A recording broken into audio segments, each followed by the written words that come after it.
I've heard people saying there's like a whole race of Bigfoots, but I don't think that's fucking true. Hey guys, welcome to the podcast. I'm doing pretty solid. I'm upset being called my co-host.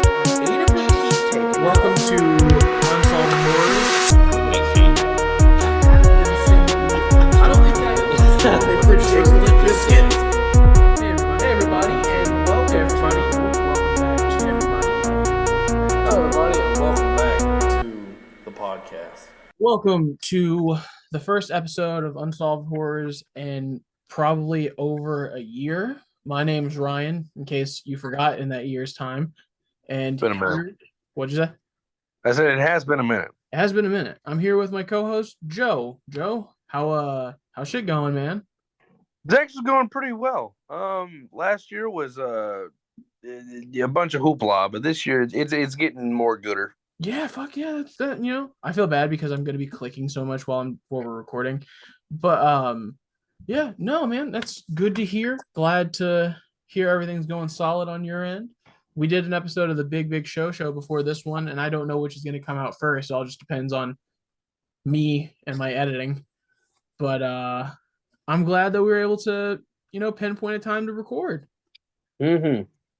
I haven't told you anything about today's, I told you what it's about, but I haven't told you any of the details of it because it's genuinely wild. Yes, it's the yogurt shop thing, right? Yup, the Austin yogurt shop murders. It took place over 30 years ago. 4 teenage girls were murdered inside of a yogurt shop. 4 or 14? 4. 14 would be crazy. Well, yeah, that'd be a lot more. That'd be a lot wilder, but yeah, still 4 is not a small number. Yeah, I mean, yeah, for murders anyway.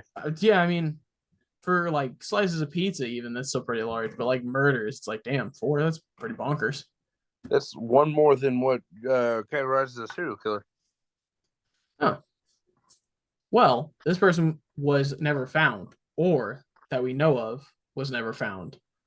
So far, I haven't read very much into it because I was like, I want to keep this very like at the front of my brain because whenever I found out about it, I was like, that's fucking crazy. That's fair. So let's jump right into the Austin yogurt shop killings. So it was an unsolved quadruple homicide, and it took place inside of an I can't believe it's yogurt shop in Austin, Texas. Yeah. I don't know anything about I can't believe it's yogurt. I can't believe it's yogurt. Surprise, it's murder. It's a chain of stores. I'm actually going to look into it now while we're sitting here because I don't know anything about it. It's a chain of stores. They sell frozen yogurt, obviously. Founded in Dallas, Texas. That's pretty much it. That's all I can really see about it. I don't see any. The wildest thing is literally in the history of I can't believe it's yogurt. The 1991 Austin Massacre is the one of the only things other than like the history of the yogurt shop. That's rough. That's rough. We opened. There were murders. That's all we got. It's like, oh dang, we opened up our stores and 4 people were killed in one. But hey, pretend that didn't happen. Come enjoy some ice cream, please. God, please. I need to pay my bills. Murders don't mean nothing. The murders don't mean nothing. But it took place on December 6th, 1991, and the victims were 4 teenage girls: 13-year-old Amy Ayers, 17-year-old Eliza Thomas, 17-year-old Jennifer Harbinson, and Jennifer's 15-year-old sister Sarah. Jesus.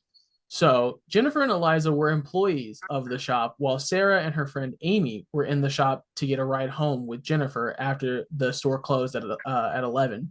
Right. And approximately 1 hour before closing, a man who had tried to hustle customers in the queue was permitted to use their bathroom. Like they let him in, like, you can go in there, blah, blah. Well, he took a really long time, and it's suspected that he jammed the rear door. Jesus. Yeah, it's really wild. But it's kind of funny to think about too, because there was a couple that was in there, and they were in there right before like it closed. And while they were leaving, they noticed that 2 men were acting really weird sitting at one of the tables.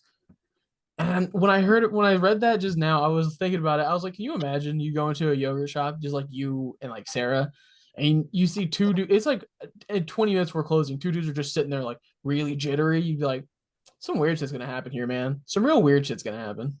Yeah, I think that's sus. Yeah. But jumping back into it, around midnight, a police patrolman reported a fire in the shop, and the first responders discovered the bodies of the girls inside. The Damn. victims had been shot in the head, and some had been raped, which is Fuck. wild to think about. Yeah. A 22 and a 380 were used to commit the murders, and the perpetrator or perpetrators probably exited through the back door that was unlocked. I mean, after they had jammed it, you know what I mean? Right. Um, but they lit it on fire. They set the store on fire as a way to, get rid of the Try to cover crimes. some of their shit. Yeah. Um, and the original detectives on the case, that was like their theory. They're like, oh, they burned it down to. Uh, and with it being done during that time, it's really funny to think about because like 1991, it was, I don't know when DNA matching became a thing, but like luckily they were able to get a Y chromosome from one of the perpetrators because he, left behind evidence. Yeah. You sound distant. Oh, What the I'm fuck? out. You just came back. Yes. From the Okay. void. Very odd. Yeah. Um, I think my finger was over my mic. that's what it sounds like. I was sitting there and Yeah. I was like, I cannot hear them at all. Yeah, But my finger was over the mic. that makes sense. So, shortly before midnight on December 6th, 1991, the patrolman noticed the fire at the I Can't Believe It's Not yogurt shop and reported it to the dispatcher. After the fire was extinguished, firefighters discovered 4 nude bodies. Each of them had been shot in the head execution style with a 22 caliber lead bullet.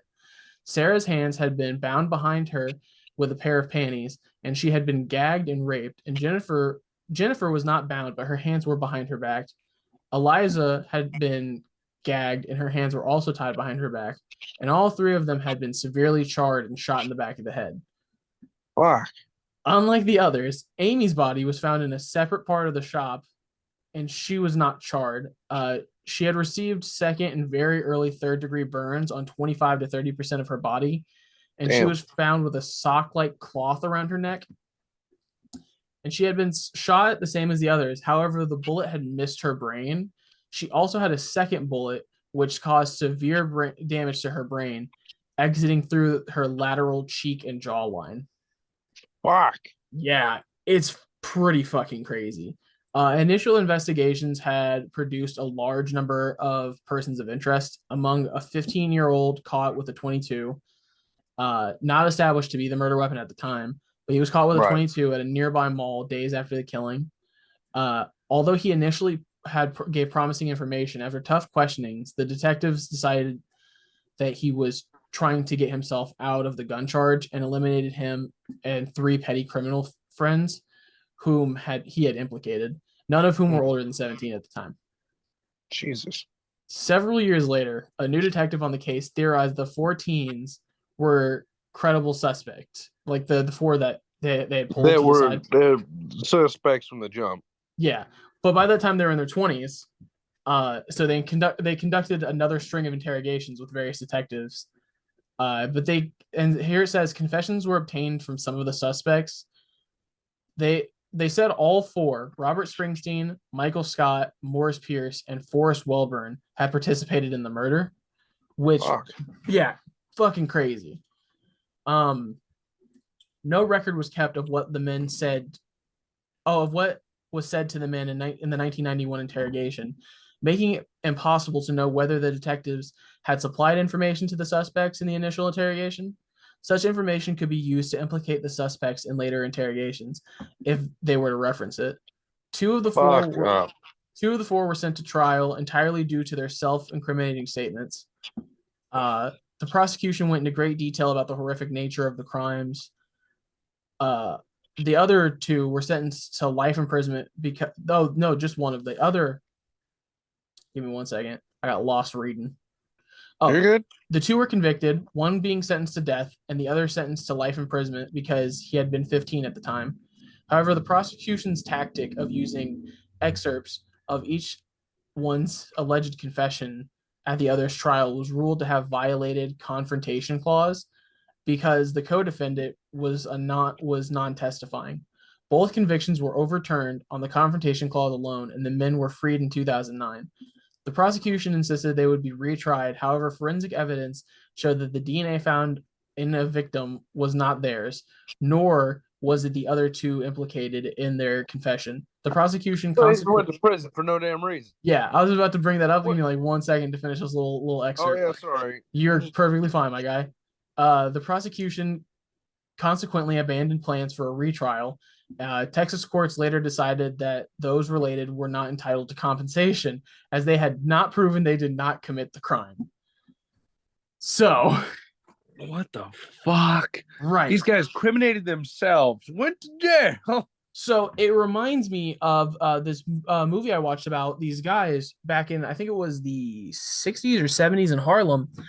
It was like 6 black teens were pulled off of the street and brought in for questioning about a murder / rape of a female jogger. Yes, it wasn't Harlem. It was Chicago.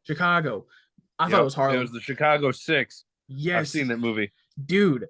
And they were brought in with no evidence that it could have been them at all. None whatsoever. The sole reason that they went in is because they were black teens that were just so happened to have been in the area. And it's fun. It's wild because this was in the 90s. So I imagine it was the same kind of fear tactics. They just pulled these guys in and were like, you committed the crime. And they're like, I didn't commit the crime. I'm like, you did. We have evidence. And they were like, oh, fuck, I did, I guess. Fuck, okay, my bad. He's like, did I do crime? Fuck. Was I there? Fuck, man. Did I crime? I guess I was the one who could have done it. Fuck, all right. Yeah, no, yeah. I was the crime guy. Fucking Crash Bandicoot, but I guess not. I'm the crime guy. Fuck, man. I'm the crime guy. He's like, damn. Trying to fucking just beat level 4 on Sonic, man. But it's like, that to me is really like bonkers to think about. And so like, obviously they were pulled in, they were released, but they weren't compensated for their time of being in prison. What the fuck?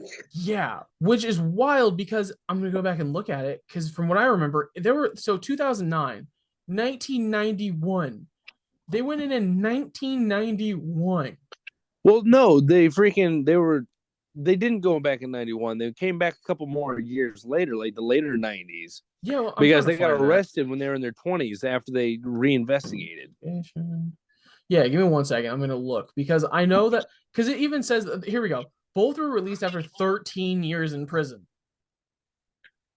So not 91. It would have been what? Like 96. 2009, 96. 96, yeah. See? So, yeah. Because originally they let it happen and it was a cold case. Then a new detective came in and reopened it. And that's when they went to jail.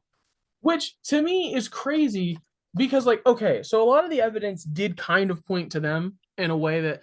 Plus, in their interrogation, they admitted to it. But that could have just been the same thing as the Chicago 6, where they were like, you can go home if you tell us the truth, knowing damn well they weren't going to go home. Yeah. But they were 15 young kids at the time. So it's like, if they would have brought them back in 96, they would still been in their 20s.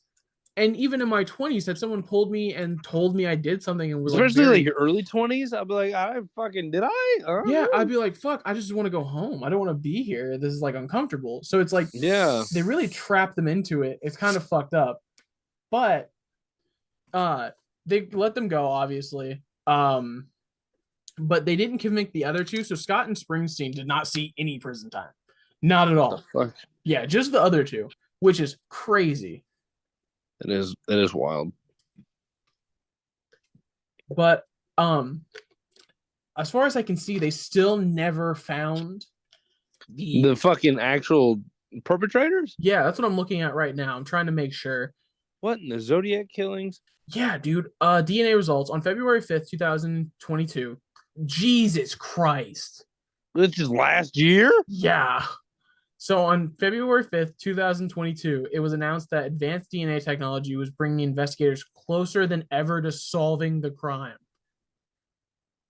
So they not solved it. They're just getting closer to solving. Yup. It's just, they were like, we'll get there. We'll get there.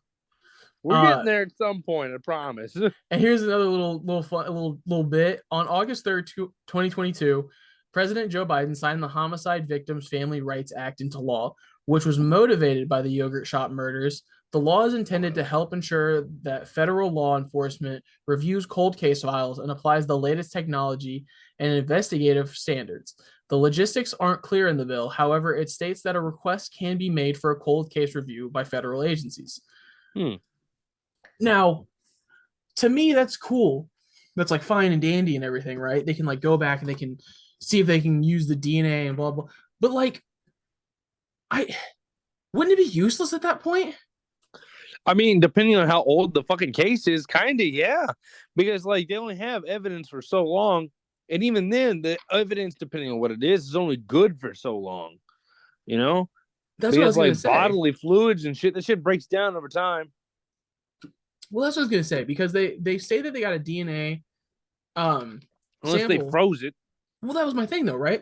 Is they got a DNA sample off of one of the teenagers. The teenager that was raped.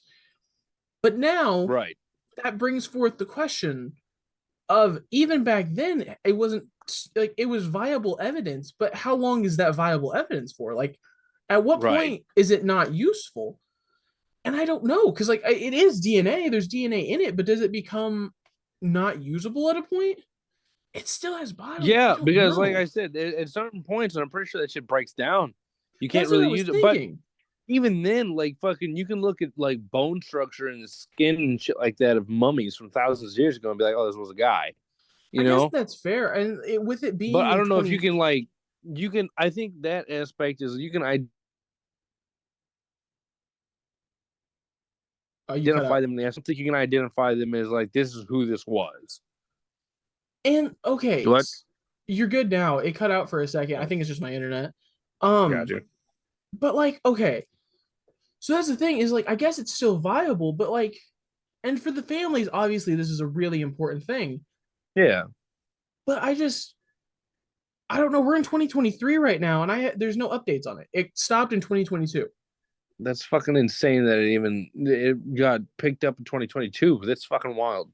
Well, the thing that got me right about this whole thing is the fact that it's been so long that at this point, the people who committed the crime could be dead or left the country. On how they are or fucking life, you know? Yeah, and they could be dead, or they could be doing something the fuck else, you know, living La Vida Loca type deal, somewhere the fucking else. I don't know. And there's more stuff in here I didn't really get to read yet. Just like so, Scott and Springsteen, the two that were, that they stated that they would not convict them back in the 2009 reopening of the case. Right. They requested DNA tests of alternative suspects. Right. No one. They were like, yeah, no. So it says right here on August 20th, 2008, the defense lawyers of Scott and Springsteen requested DNA testing of alternative suspects. No matches against evidence discovered earlier that year were found. 7 jurors from the trial have stated that they would not have convicted the men had this evidence been available at the time. Which, okay. I misread. That's on me. So those were the two that were convicted, that were like taken in and convicted. Right. But they wanted a DNA testing, and they were like, and the jurors were like, well, had we known that they could DNA test and it wouldn't come back as them, we wouldn't have sent them to prison. If they could prove it wasn't them, we wouldn't have fucking did the thing. Yeah, it's like fucking counterproductive, dickhead. Yeah, I'm like, all right, fuck me, I guess. Yeah. Let me just prove that it's not me. It's like, obviously, it's not him. Like, yeah. But it's really wild, and there's more stuff in here, too. So one of the guys, his name was Maurice Pierce. On December 23rd, 2010, Austin police officer Frank Wilson and his rookie partner Bradley Smith conducted a traffic stop on a vehicle driven by Maurice Pierce in the northern part of the city. After a brief foot pursuit, Pierce struggled with Wilson before removing a knife from his belt and stabbing Wilson in the neck. Wilson, who survived his injuries, subsequently pulled out his gun and shot and killed Pierce. Fucking, that was one of the kids? Yeah, one of the guys who was a suspect. Maybe he did it. I'm gonna be honest. Maybe, With the evidence we've been presented, he is my number one fucking suspect.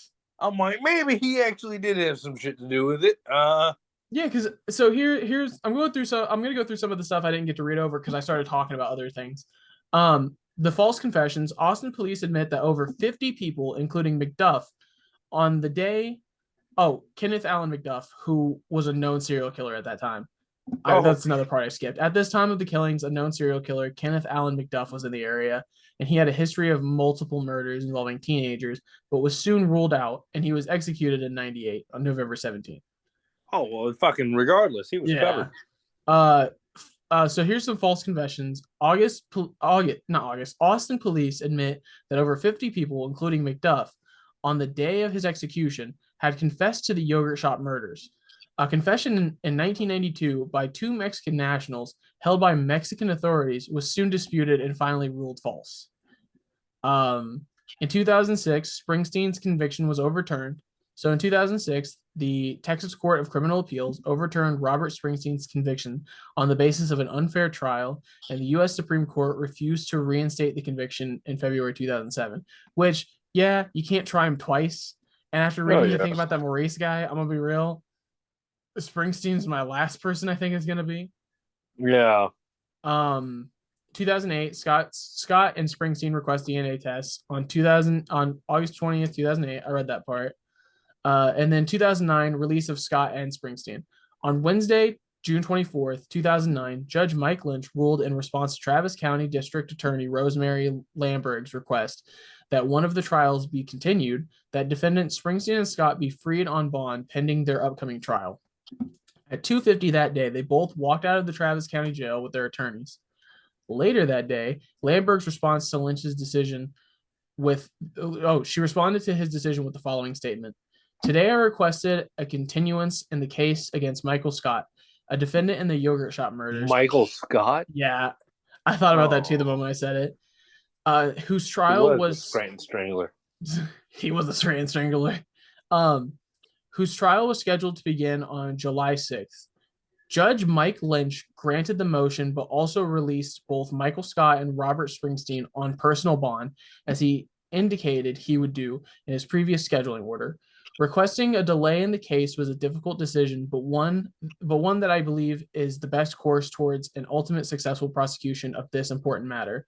Knowing that Judge Lynch would release both defendants, we requested certain conditions on their bonds, requiring them to remain in Travis County and report to the court any change of residence, to have no contact with the victim's family or witnesses, and that they may not carry weapons or consume alcohol or illegal drugs, and that they report to the court on a routine basis and attend all court appearances. So they were released, obviously. Since the original trial of these two men, new developments in DNA technology have become available. As we prepare for a retrial in March 2008, we submitted various evidentiary items for what is called a YSTR testing. This test looks for male DNA only and is deemed to be the most accurate test for samples that are mixtures of female and male DNA. So they got released 2009. 2022, they're doing DNA testing with the most up-to-date DNA testing stuff that they have, and they're not allowed to leave the country. They're not allowed to leave that county. Funny little detail. On October 28th, 2009, all charges were dismissed against Scott and Springsteen. So they can't be fucking retried in this case because you can't be tried for a crime twice. Jesus. So even if they did commit the fucking murders, they didn't. Even if they did it, no, they didn't. no, that wasn't them. They were like, you could possibly be murderers. Well, if you can bond yourself out, we can't really do anything about it. Like, okay. What? So believe it or not, no, they didn't. It's like, what the fuck? So many questions. Yeah, no, man. Understandable, because to me, it just doesn't make sense. To me, it makes sense, but it doesn't make sense in 2022 to test the DNA still, because their suspects are already gone. All of their suspects are one's dead, Yeah. and the other two are dismissed on all charges. And I didn't get to read about the other one because there's no information. There's not a lot of information about him on here. It's just Springsteen and Scott, really, and then Maurice. Um, but like, I just, I mean, I'm assuming they can't be tried at this point. I would assume not. I mean, especially because you can't double trial. You can't freaking, I don't know. To me, it doesn't make any sense. Like a lot of this doesn't make any sense to me because it's like, okay, they were suspects, clear them of all charges. Well, the case hasn't Right. been fucking solved yet, so why the fuck would you clear them if you don't know for sure? That's fair. That's fair. Be like, why would you freaking be like, oh no, it's good if you know for a fact that it's definitely not. And that's the other thing too, is I didn't see anything in here about how the couple that was in the yogurt shop, they didn't come forward. Yeah, because they saw dude. They're like, he looks kind of sussy. And like, yeah, but what does bro look like? That was my thing, is they saw two people who could have been suspects and they did not come forward at all. There's They're nothing in here saying that they came at that forward to point, they're talk. just as bad, just as implicated. Exactly. And it sounds dumb, right? It sounds stupid, but they're in the story. They're in the story, which means that they would have came forward at some point. At some point, you'd think that like the last people to see him alive, you know? Well, you would think that they'd be able to come and look at the suspects. Yeah, And I could be wrong. I could be 100% wrong. All of my information is just coming from things I'm reading online. it's fair. But like, man, I don't know. That seems, and as soon as like, obviously, it's like, oh, this couple freaking saw two suspicious individuals. Yeah, what do those fuckers look like? Yeah. Like, get a sketch artist, something. And not even just that. It's just, I feel like you could have brought them in for more fucking questioning. Absolutely. Questioning in general. Shit. From the sounds of it, they didn't get any. I'm reading some more to see if I can find anything else. Because even here it says they interviewed 52 people that were in the yogurt shop that day. Jesus. Several of the customers mentioned two men who were sitting in the yogurt shop just before it closed that night. We have no names on them, and when you step back and you look and you think they talked to 52 people and didn't miss one person from 4:30 until 11 at night, and several people talk about the guy or two guys, and they describe them in the same manner, and we don't know who the two guys are, and they've never called in. That raises, in my opinion, some suspicions that these are the gentlemen who did it. Yeah, I get that. I fully fucking get that. That raises the suspicion that it was those two men. It had to be them. But no one came in and looked at the two guys that they were talking to? Like, no, they didn't pull any of these 52 people and be like, does that look like the guy? Is that him? Is that the guy by any chance? Maybe. And they have descriptions. That's what's fucking with me more. Okay. She says that one of the men was described as having light short hair, like a dirty blonde, and was said to have been about 5'6", about 5'6", and in his late 20s, early 30s. She says the other man was described as being bigger, and both were observed wearing big coats. One, she says, is thought to have had a green army fatigue kind of looking jacket, and the other one is thought to have had a black jacket. According to Farley, the men are believed to have been driving a green car that evening. Still unsolved. Two douchebags that were in the store the entire goddamn day. Didn't say shit. Didn't say nothing. And that's the thing too, is okay. They have a description of the two guys. That's fucking just wild. To me, that's enough. To me, that's if a guy walked into your fucking house right now and broke some shit in your house. If I see him, I'm gonna give a solid description. Yeah. Well, that's the other thing too, is they were sitting in the yogurt shop. It's not like they were like outside, and they had enough evidence or enough people sitting there watching them enough to know that these fucking guys drove a green car. Bruh. How the fuck would you know that? How the fuck would you know they drove a green car and not be able to point them out in the lineup? They weren't wearing fucking ski masks. Fuck. fucking goddamn it, I'm Man, mad. I don't know. Yeah, no shit, man. This fucking whoever those guys were said, "Fuck them kids." Like in the And unfortunately most literal sense. yeah, it's really fucking wild to think about, but it's like those people are just gonna get away with that murder. Because even I read it on, saw it on Wikipedia and this other thing that I was reading just now. It says if you have any clues or any leads as to who this could be, and they give you a number to call. And honestly, I mean, fuck whoever listens to this. If you have any evidence or clues and you want to call 512-472-TIPS. If y'all know some shit, say some shit. Like what the fuck?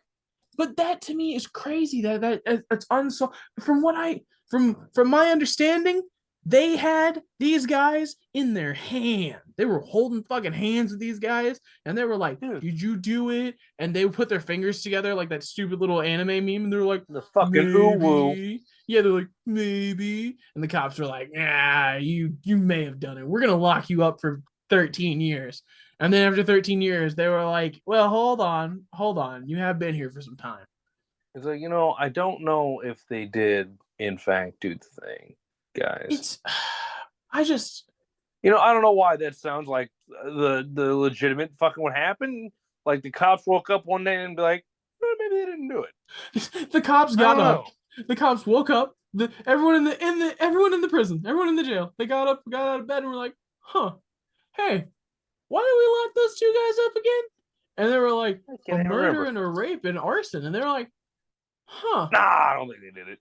Hey, if you talk to these guys, nah, they were too cool. They wouldn't do that. I just talked to him 2 days ago. Guy's a huge Packers fan. I don't think he would have done it. I'm gonna be honest. No, Packers no. fans.